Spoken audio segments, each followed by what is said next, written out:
Hello and welcome to OnSolos. Today, I'm joined by Heather Mason of ISV Accelerators.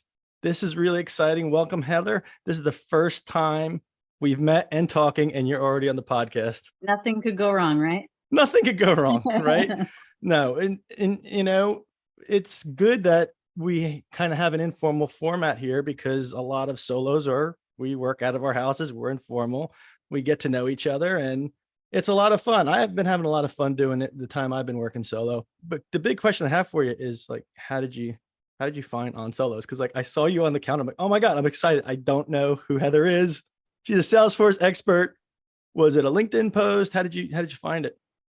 Yeah, so I think it was Pete Caputa who shared a message about, what you were doing, and it sounded really interesting. Pete's one of those guys that I had met when I was working at Insight Squared. We thought of ourselves kind of as like the sister company of HubSpot.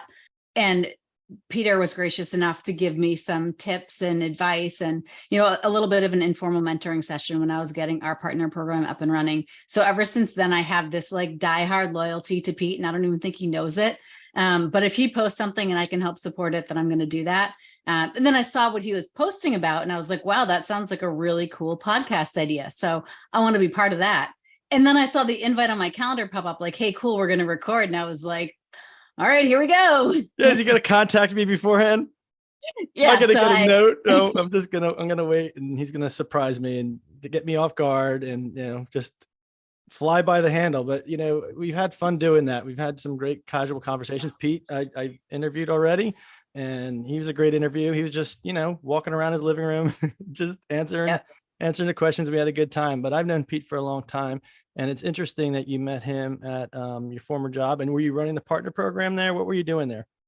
Yeah, so I was tasked with building a partner program, helping Insight Squared co-sell better with Salesforce. They were a new ISV partner, and they wanted to really maximize their partnership. So they were like, hey, you want to come build a partner program?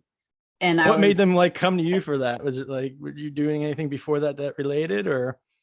Yeah, so I had a background in software sales. I was working for Oracle at the time, but one of my former colleagues was actually at Insight Squared, and he said, hey, you should really talk to this woman, Heather. She builds her sales portfolio by building relationships and doing this very, very well. So she might be a great person to come build this partner program. And quite frankly, I was probably the only person they could afford at the time to try it. So they were like, all right, take it and go, see what you can do. That's usually how it happens, right? Those big opportunities are like, yeah, this is I remember my first job.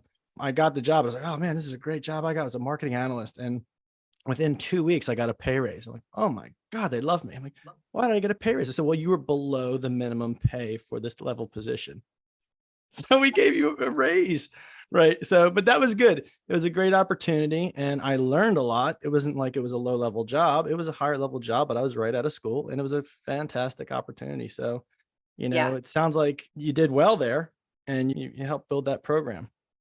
Yeah, it was one of the coolest opportunities that I could have possibly been given, and I was psyched to take it. I did build a partner program in Insight Squared. They have since gotten acquired, but also then it allowed me to really build a strong network in the Salesforce ecosystem. And then ultimately I got hired into Salesforce and was there for about 5.5 years working in their alliance and channel teams. So I've really gone full in on loving partnerships and the whole strategy that comes behind partners and ecosystems. Well, no wonder why Pete. You've done almost all the partner programs for all the companies other than HubSpot, right? So yes. Yeah. So you're in that world. So when you became a solo, how long ago did you become a solo? February of this year. So no way. However many months that's been. Yeah. Thank you. That's awesome. What made you take the plunge? What made you dive in? The corporate answer or the honest answer? The honest answer, always. This is solos. We can do what we want here. We can do whatever we want because we're on bosses. Fair enough. Well, I got laid off in February. I was in a pilot role at Salesforce that was actually a really, really cool role. But when they made their cuts, that was one of the first to go. So I got laid off. And then I was really at a decision point. I was like, you know what? I could go out and interview at a bunch of different companies and do the same thing I've already done. That seems really hard. I think it's easier to start my own business. And literally that's what it was. All right. Well, how's it been going? What? Amazing. Amazing. That is a great answer. Wow. You're going to make a lot of solos jealous with that answer. Because it's not always, because you just gave me the candid, like, yeah, I got laid off. Here's the deal. non-corporate answer. And I'm like, okay, how's it going? Amazing. So I'm assuming it is going amazing. Well, I think there's a couple parts to that. There's Yeah. the financial part. How is it going? Yep. There is the job satisfaction part. How is it going? Amazing encompasses both. Although, of course, with any new business, the financial part's always, in that ramping period.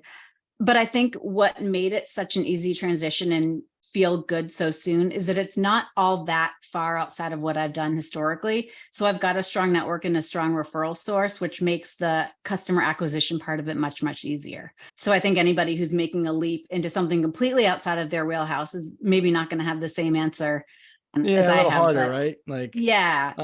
But I stayed close enough that it's not a huge stretch. that's awesome. So you're still working with some of the same old contacts, because that's a typical thing too. Like, you're working in the same space. Sometimes you can interface with the same contacts. I remember when I started my business, I was lucky enough to actually get some work from some old colleagues as my first contracts. And that really made the landing so much better to allow me to land and expand my solo business by having some existing contacts. Now, I didn't plan on it.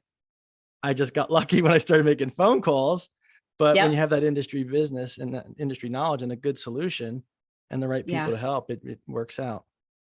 Yeah. I mean, the crux of my business is making Salesforce ISV partners successful fast, which is directly in line with what Salesforce wants ISV partners to do. So knowing how lean they're running internally, they're looking for all the external help they can get. So they're a fantastic resource and referral partner, because really, if Salesforce partners are successful, Salesforce is successful and everybody's happy. So it's a really good synergistic relationship. And I want to slap myself for just saying synergy. Hate that word, Oh, but so the corporate idea of you. We don't use stands. those words around Oh here. my God. Oh yeah. That's a party foul. No, No, not I'm good. sorry. No synergies. We don't have synergies here. We have flywheels. No, just kidding. We don't have those either. Anyway, so I was going to ask you, who do you help? But you help ISV partners and just strictly Salesforce ISV. You like locked on, that's your focus, no one else, ISV partners. I am, because that's where my expertise really lies. You don't know Pete And Caputa.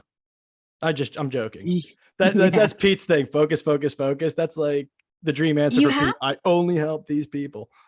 Well, I mean, even if you just look at the market, I mean, there's 10,000 ISVs on the app exchange, and that number is probably even outdated. Yeah. So there's not a lack of opportunity there. And if you look at even within that subset, the number of partners that are managed partners, meaning they have, a partner account manager that has less than 5 other accounts, the number is much, much smaller. So there's a huge opportunity for partners that could use help. And quite frankly, like, these don't have to be long, cumbersome engagements to get them benefit. It could be as short as 3 months just to get them up and going and on track. So yeah, so I guess what That's it comes awesome. down to is, like, there's a good market, there's a need, I've got expertise, like, There is and a I'm need for passionate that. about Let me tell you. There is. Yeah. I mean, there's a lot anytime you're joining one of these big ecosystems to know. And the challenge is, a lot of them have a lot of resources. Like Salesforce will, as it for new ISV, they'll give them a ton of resources to be able to consume. But if you're a founder-led company, or you're very, very leanly run, You're a solo. you don't have time to dig through. Yeah, you don't have time to dig through a handbook and figure out which things are important and which things are just, blowing smoke and you don't need to do.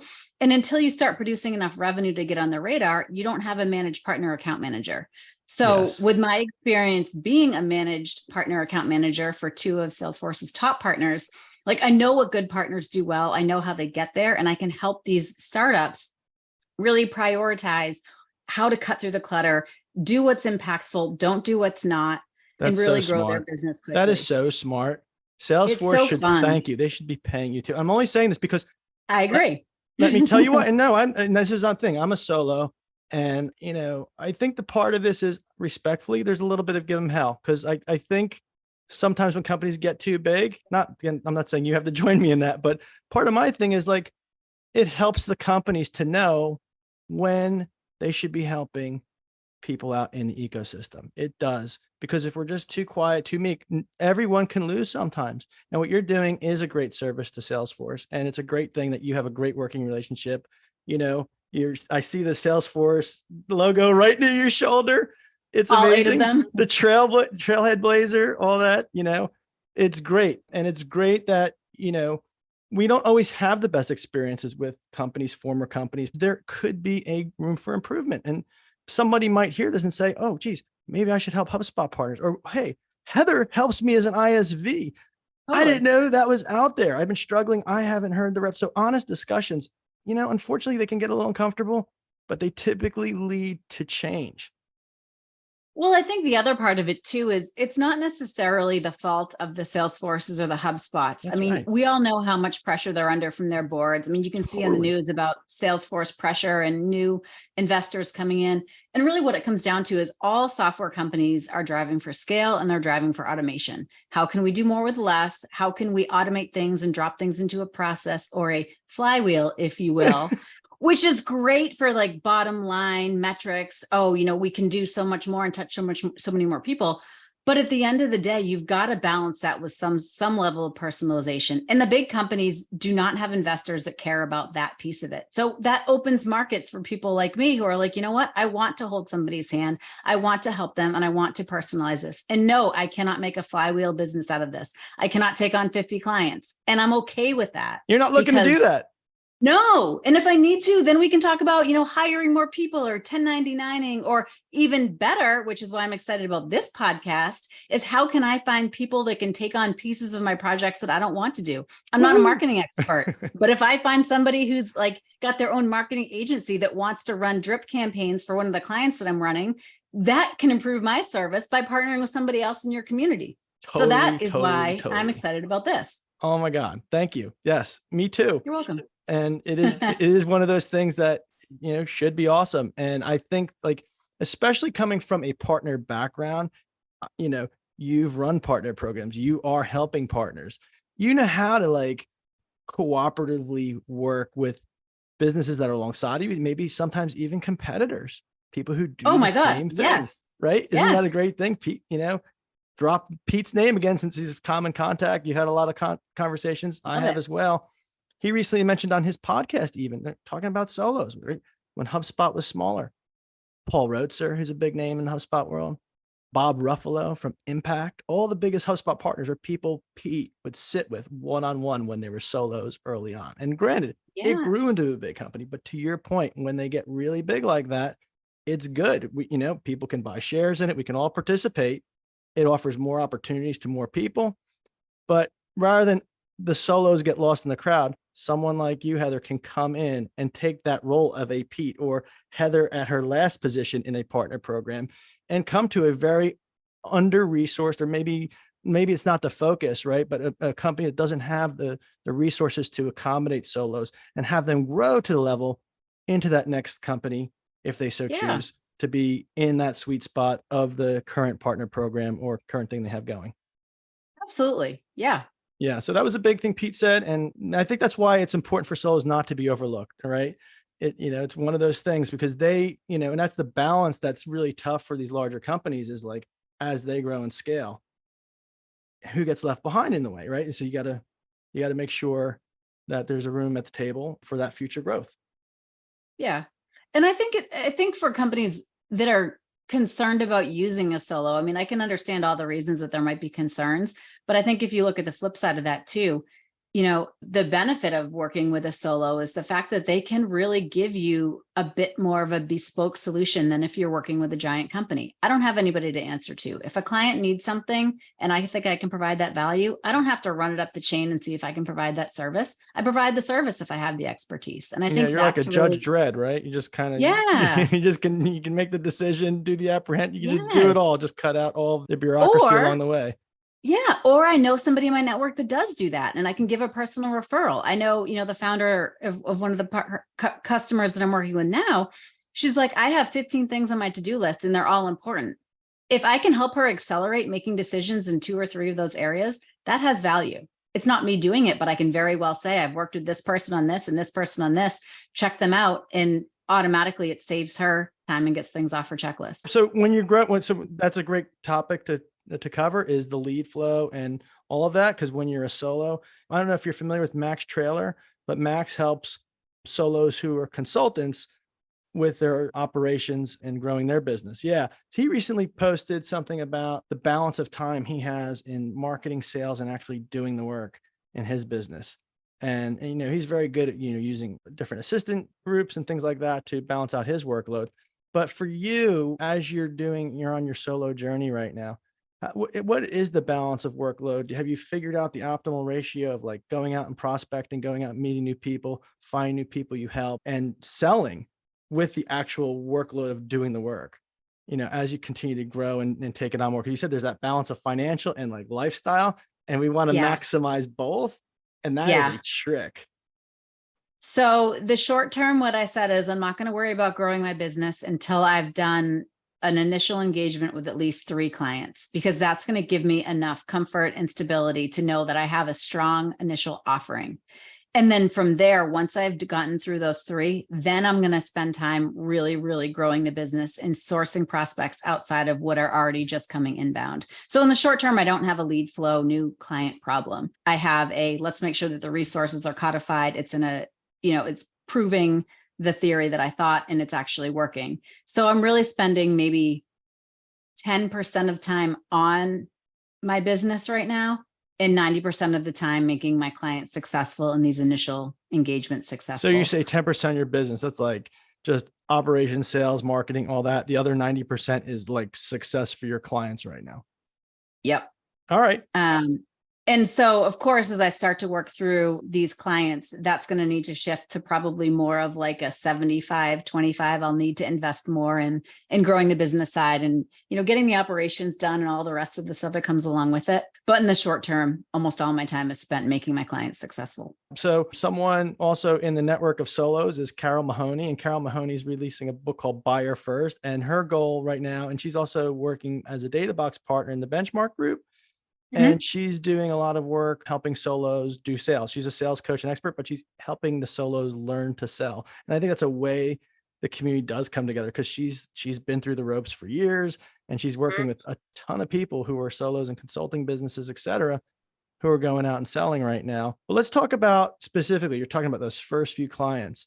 And you just mentioned, I think earlier, like there's 9,000 like So ISVs, 9,000, and they're falling through the cracks probably, right? Like, I told you my story. It's not a fun one. It's not comfortable, but it is a real one. It's on my mind. I'm like, what am I going to do? I try to call in, see if, like the company's grown. I want to talk to Heather, who helps HubSpotters out, but there is not one right now. So let's talk about the people in the Salesforce ISV community that you help. What do they like? What does the perfect person you help look like, or company that you help look like? And what exactly are the challenges they have that you, more than anybody, know how to help them navigate?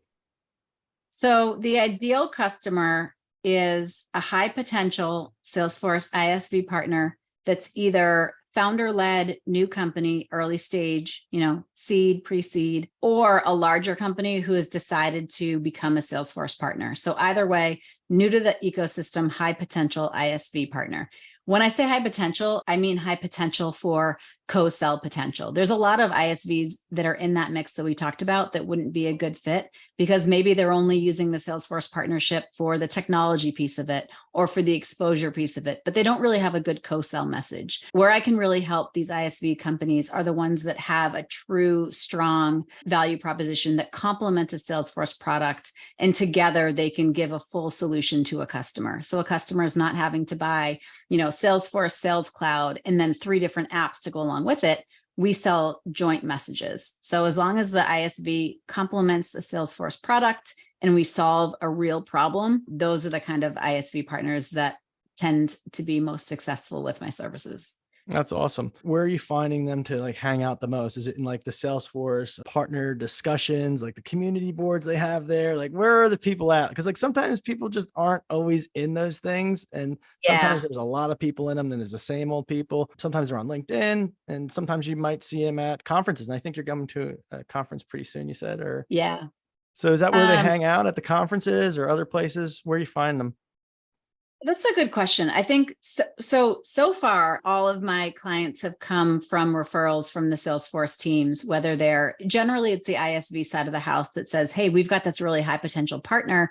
They could use a little extra help. Maybe they have a partner account manager, or maybe they don't, but we see real potential in this partner, but they don't have the resources on their side to support what we're asking them to do. So could you help them? And those are the best, because they've already been identified by Salesforce as a high potential. So I don't have to do that vetting part of it. And that they at least are hungry and they want to be part of the program and successful from a go-to-market perspective. So those are really good. LinkedIn's another great place. I haven't been super consistent about posting, which is like the death star of LinkedIn. If you're not consistent, it doesn't count. But I'm not great at that, and I haven't been yet. But I still have gotten a couple of potential clients in the pipeline from just the little posts that I do. That's good. Yeah. Sometimes it's just good to go there and put a like up just to keep it active, Well, conjure up the LinkedIn gods, whatever happens, the voodoo we do. I don't know what it is. So any solo person that has a business page will identify with this. I am double liking every single thing that I like. I'm liking as me and I'm liking as my business. And I'm trying to come off as big, like, oh, we Salesforce accelerators like your posts. Like, no, it's me just from a different profile. So when you see double likes, that's yeah. Well, is. it's that hard thing of like, okay, maintain authenticity and like deal with the silly algorithms of these things. Cause I got to tell you, I don't know how they work. It's a little weird sometimes. And it's like, what kind of dog and pony show do I have to do to get my word out there, to find the people I'm here to help? I mean, that's ultimately the goal. Is I'm trying to help people who are having a problem, and I'm trying to connect with them. Why is it this hard? Why do I got to double like? What's going on here? You have everyone's information. Can we just make this connection easier? I love that so much. Authenticity versus like technology. Yes. Because yes. That's why I didn't talk to you before we got on today. It's just like, all right. It's like the constant battle in my life of like having to do these things so that I actually show up in the search versus like, this is stupid. I really like, here, the old man glasses. Oh, so how is this life? Can't even get them off.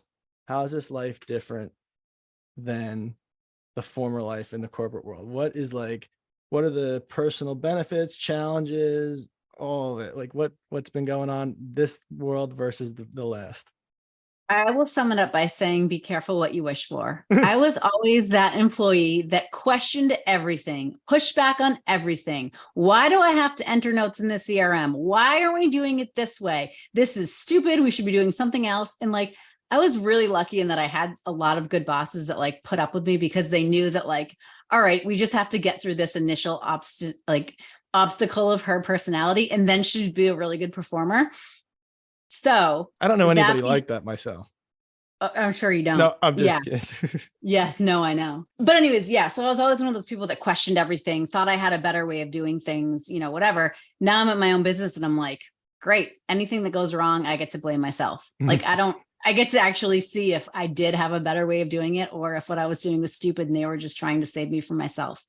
So I think the most exciting thing, and I don't even remember your question, I think it was along this line. The best part about it is just having the freedom to actually try what I believe to be the best course of action. Try things, fail, take ownership for failure, move on. For me, freedom's pretty important. So I'm learning to really appreciate the ability to do that. That's awesome. I got one last question. Do you have an end game, or is this the end game? Is it the lifestyle? Are you going to go hire more people, sell it? Like what's the dream? Or is it just like, this is good, I want to just build this up and have lifestyle and a steady stream of income and a fun life? Or can you do both? If you ask me today, I'm going to say this is it. I like having the control to work with who I want to do really deep engagements, not spread myself too thin. And I also have 2 kids. So having time to be able to, cut the day short if I need to and spend time with them is important. So I'd say right now, this is it. If I can find a way to make what I'm doing a little bit more programmatic and maybe a little bit more, business-like, if you will, maybe scaling is an option. But right now, like, I love learning and figuring out what to do and just in getting to do it kind of on my and my clients' terms together and not having concerns of, if this fails, am I going to have to lay somebody off? So I'd say for right now, this is it. Awesome. Heather, it was so good to meet you. And it was just so unique to bring you on and to meet you during a podcast. It was one of the coolest experiences. I took a risk, and the experiment for those that like to try the new things, like you said, I like to do new things and see if they work. I think this works. So thanks. The data will show, right? I Me think too. other people who watch it will find it interesting and find you interesting and find you to be someone who can help a lot of people in that community of ISV partners for Salesforce. So Heather Mason with Salesforce Accelerators, it was an awesome time talking to you today. Thank you so much, Joe. Great to talk with you.